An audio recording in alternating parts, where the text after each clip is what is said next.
น้องเอ๋ยเป็นสังเลไม่เป้มาปันต่างหยาบใจเจ็บมาอ่อนต่างนางก็หูอยู่ว่าปีเป็นคนผ่านเหตุการณ์กินกว่าวันไหลวันนั้นไหนน้องเอ๋ยเป็นสังเลไม่เป้มาปันต่างไม้ใจเผาใจใจมาไว้ตีไล่ปันหัวใจปีเมาก็เดียวสู่น้องคืนผาดยานใจเฮาแปรหักก้นผ่านเต้มไปจางลืมโจบานเป็นคนมาในอันว่าต่างหักคือตอนนี้แหละ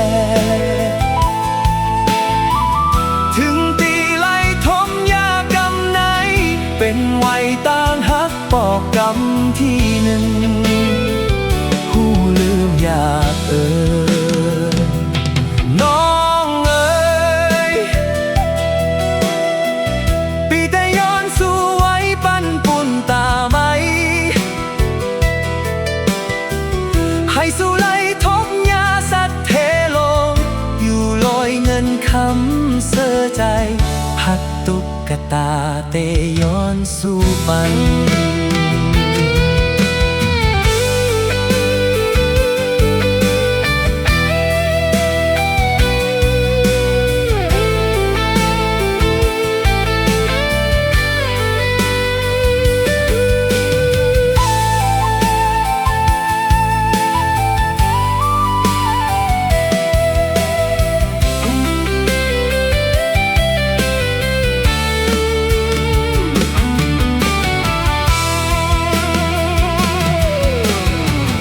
หักก้นผ่านเต้มไปจางลื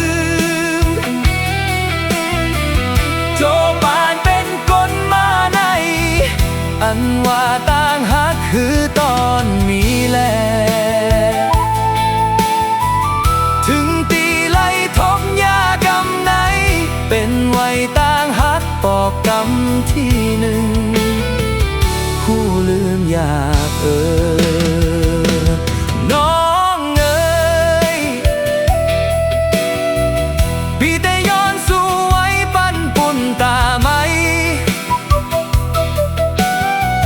ให้สู่ไหลทบยาสัตว์เทลงอยู่ลอยเงินคำเสื้อใจหักตุกกะตาเตย้อนสู่ปัน